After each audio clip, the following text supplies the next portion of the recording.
Good morning. This morning we're going to be discussing more MMI protocols, and this one actually has to do with the athlete in the MMI. Athletes from collegiate level to novice level to high school to professional. The MMI was made to isolate the lower back in 3 different angles and 3 different positions. When you do that, you're going to be challenging the lower back muscles very distinctly at those 3 different angles. But when you do that, you can use different resistances on the machine. You can also use weights, which we're going to go through today, and you can see I have a fair amount of weight here. I have 55 pounds and 20 and 35 pounds. And those for the athlete, this is the non-injured athlete, of course, and not the one going through rehab and then using the machine for that purpose, but this is for the athlete that is doing fine and just wants to strengthen their core systems, their lower back, and their trunk. So to begin with, we're going to review once again, as we always do, at MMI Corner about where your pelvis is located. And again, just to remind you, your hip bones are here, your pelvis is 45 degrees down and across this area. The reason I emphasize this is because you don't want to have the pad too high or too low. So again, make sure that these contoured pads are hitting you as you roll across this area. For the athlete, we're just going to take just a general athlete. Hockey player is always preferable in my world. So if we have, say, a hockey player that wants to strengthen their core and their lower back, we want to do the MMI at every angle. We want to use different weight denominations, and I'm going to go through some examples of how you want to do that and what bands you want to use in order to challenge them. Now, the first time they do use the machine, I wouldn't, load up on the bands or load up on the weight, because they will feel that. The difference between this and other machines is that this will isolate that small quadrant in your lower back from your butt all the way up to about L1, which is about 6 inches above that area. So again, as you do this, just take your time with your athletes. If you're clinicians, don't force them to do too much weight at first. Start off with maybe 10 pounds. But you can progress them fairly quickly. That's the nice thing about athletes. You can move them along pretty quick. Machine, use diagonals, and also use side flexion. So to begin with, we're going to start at 45 degrees. Again, to review, the pull pins, just unscrew them 2-3 times, pull out, gives you nice access to the different angles. The top angle is going to be 15, the middle angle is going to be 30, and the bottom angle is going to be 45. We're going to start off with 45 today. I'm coming in. What I want you to do is have the patient get on the machine, get comfortable, and again, make sure that it hits their pelvis, they feel comfortable in that region, and then have them go up and down to make sure they're comfortable as they move through the arc of motion before you give them a resistance. So I'm going to do that, just have them do it 10 times, make sure they're okay with it, have them kind of get used to how it feels to move through their pelvis. Once that's completed, I'm going to hand them a weight or give them a weight. In this case, this is 35-pound weight. I want them to do that first. Your weight denominations in as far as how much repetitions you use, it's up to you. But I'm just going to go through maybe 8 repetitions so we can move this along and give you some ideas of what to do with this patient population. So here we go. So this is 35 degrees. And with this weight, have them come down, kind of get used to it, keep it close to their chest, and then move through the arc of motion, up and down, 45 degrees. And they're going to feel as they do that, the contour of the pads across their pelvis. They're moving up and down, nice and smooth, okay, nice and controlled. I don't have them take that down. Move it off to the side, and then a 55-pound weight for the athlete. I'm going to back up here. Now, this weight is pretty hefty, and I wouldn't, have your athlete the first they do this, but they can progress to this height, and that's why I'm giving you the example. They can get up to this high in the machine. They can even go up higher as long as they're comfortable, and you progress them that way. So again, have them make sure they're lined up correctly. I roll the weight forward, a little bit heavy, and then get my feet positioned. Same system, up and down, moving through the arc of motion, nice and smooth.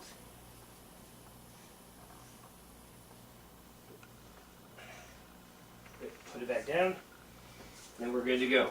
Move it to the side, and that's my 45 degrees. Now what I also do with these folks is, and again we're speaking and giving you some ideas, but if I was just training them, I would have them do 35 pounds, then have them do a superset with, say, a 50-pound band, and then have them do no weight as a superset after that. So what they're doing is they're doing 35 pounds, They stay in the position. Okay, you hand them the band.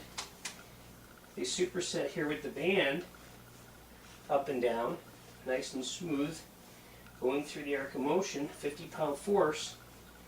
When they get a little tired at the top, they stop, put it back on the harness, cross their arms in front, and then do a superset. And they do this until they get tired. And where they're going to get tired is from here all the way down to here. That's one set. Have your athletes, I have mine doing 3 sets in each angle, doing a weight, a band, and a superset. And then that way they can really challenge the back system. And you can actually have them go ahead at each angle again. After they do that, have them do a diagonal pattern. So we've gone through a weight, we go through a band, we go through a superset of 45 degrees, then we do a diagonal. So again, you get them in the right position. And once they're lined up, you want to work, say, the left side of the lower back. So grab the right D-ring off of the T-bar, come up and across, working the left side of their spine. And how long do I do this for? I do this till I get tired, to fatigue. Then I'm going to go ahead and do the other side. And this way I'm working the right side of my spine as I come up and down, focusing on the diagonal. Then what I'll have them do, take a break, I will go ahead and have them do that 2 series at each angle, okay, as they go through this. So the first time, they're using a weight, they could be using 5 pounds, they could be using 3, but the key here is to get the sequence down. I'll have them do this, I'll have them do the band, and then I'll have them do a diagonal and then a superset as well with nothing to kind of complete that. Now we're going to go to 30 degrees. And again, change it. Next height, as I do that, I'm going to raise the vertical height up 1 to accommodate for my pelvis height. And then lock it in. I'm not going to over tighten. If I over tighten these pull pins, actually, you can shear off inside the plastic, and you don't want to do that. You just lock it down until it's secure so you don't have any extraneous movement within the head. Okay, now back again to the weights. We grab the 35 and go back up. Now we're 30 degrees, so we're completing our system here. Okay, and as we do that, we're going to decrease the angle a bit, but we're coming up and down, keeping the weight close, working through that arc of motion, nice and smooth.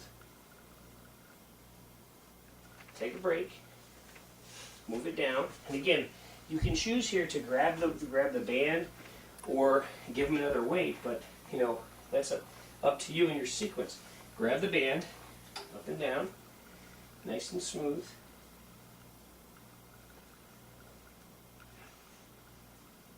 Do it till I get a little bit tired. And squeeze it at the end, feel that tightness in your lower back. Put it back on the actual harness, and then do a superset. And as I do this, again, I'm feeling those back muscles get tight, and I'm feeling get a little bit fatigued. I'm going to go until they get really tired, and then I stop. Now, the nice thing at 30 degrees, after you go ahead and do, your 35-pound weight, your 55-pound weight, you can go ahead and do your diagonals and so forth. You could also do side flexion here, and the nice thing is, because most of the time side flexion at 30 degrees is very comfortable, so you can definitely do it here with the athlete. I recommend you start off with 50 pounds of force with these folks, not an injured athlete, and again, they're going to side flex from point A to point B, but when they do that, again, they have 50 pounds of force here as they're doing it up and down. So they're going to be doing this to fatigue. Now as I do this from left to right, I'm working the right side of my spine from point A to point B. Just moving up and down. How many times do we do this? We'll do it till we get a little tired on the right, and then we'll take a break. Okay? And then for camera's sake, I won't spin around and do the other side, but we'll go ahead and do the other side as well. And we get the left side. So the key is to equal things out and continue at this level. And then go back, use your 55-pound weight. And for these folks, again, each angle, you want to do at least 2 weights, I recommend. Go through your band system, go through your no band system, and then do your diagonal. So they're getting a whole bunch at each angle, okay, except for a 30, you're going to do a side flexion as I'm doing right now. Now for 15 degrees, I'm just going to, again, change the angle one more time. I'm going to move it up 1. Grab my weight. I like to keep it on the top, a little bit easier to grab at this angle. And then here is a smaller arc, but again, I'm still working through that arc of motion as I go through 0 to 15. Still working on lumbar multifidus as I'm working up and down. Feel it in my lower back, all the way to my hips and my butt. And I'm going to do this just for 8 to 12 reps. For example, you can do it to fatigue as well. Then put the weight down. And get them back in the position you want them in. Grab the D-rings off the bar, and again up and down, going through your arc of motion from 0 to 15. And they're going to feel this right away. You feel a pull. Have them go until fatigue. Okay? Now there's a difference between fatigue of muscle and fatigue of support structures. And what I mean by that, there's fatigue of, say, ligament structures that are located around your pelvis that you don't want to hurt. So fatigue of muscle means that when they're doing the activity, they get tired, they stop, the muscle pain or the lactate or the burn goes away. If someone feels that there's some deep inside irritation or discomfort that lingers, that could be that they actually are stressing a ligament. In that case, what you want to definitely do is back down from the repetitions or the weight amounts. Because sometimes, your patients, even yourself, might say, I can do 50 pounds, and you wind up next day you can't even walk very well. But that's just because you overdid, and that doesn't mean that you can't regroup and restart. So again, the key here is to go ahead and use small weights at first, use your bands, use your diagonal patterns, and again, for a diagonal at 15 degrees, get them in the correct position, line them straight up, and again, you're going to make sure they're comfortable. Grab, say, left D-ring, up and across. But see, now I'm coming up 0 to 15, working my right multifidus and lower back muscles as I go through the arc of motion. And I'm going to do this to get a little tired. Flip this down here, put this back over here, and I'm doing the left side. The key on all these angles and all the bands, make sure the arc of motion is non-painful and make sure the arc of motion is smooth as can be. Now, would I stay at 50 pounds for the bands? No. With these people, you want to progress them fairly quickly, not in a week progress them to 110 pounds of force, but you can mix and match. So you have 50 pounds of force right now, but you can definitely take the purple band on the same day, if they're doing fine, hook it here to the harness and the D-ring, and now you have 70 pounds of force. So what I can do with these folks as well is get them in the right position, and as I do that, I'm going to have them go up and down, okay, up and down, working 70 pounds now at this angle until a fatigue set. Then I have them stop. Then I do a superset. So I'm doing just band resistance, no weights at this point. Then I immediately have them go down, unlock, go to 30, move down the ladder, pretty much as fast as they can so they don't lose their their pump in the sense, or their muscle fatigue. Get them in the right position. And now I'm doing 30 at that 70 pounds of force.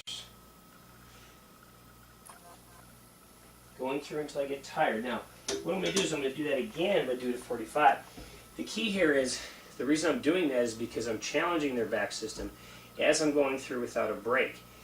With these athletes, you can even do this where you do that band system and then do a diagonal after. So there's a lot of combinations you can do.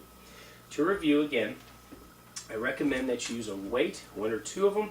And again, you can progress up to heavy weights, so I want to show that you can use up to 55 or even more when using the machine. And these folks want to be challenged, so they're going to want to have the heavier weight. But again, when you start out with them, maybe 20 pounds is better at first.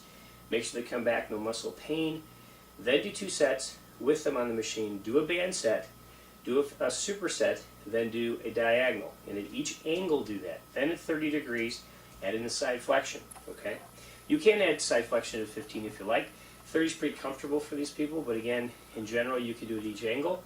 Then what you do is go back when you're done with all that and go ahead and do another weight system where it's just bands only at each angle progressively from 15 to 30 to 45, but you're not giving them lots of breaks in between. You're pretty much supersetting their back system, and it works really well. The power in the legs comes from their spine, so a lot of these guys, especially football players, they're going to want to really hoist up the bands. And I've had a few football players, big guys, 6'8", 6'9", that after 10 repetitions with 110 pounds of force, we had to back it way down to 20. So they're used to heavy weight, but again, in this system, you're isolating so well, they don't need heavy weight at first, and progress them upwards.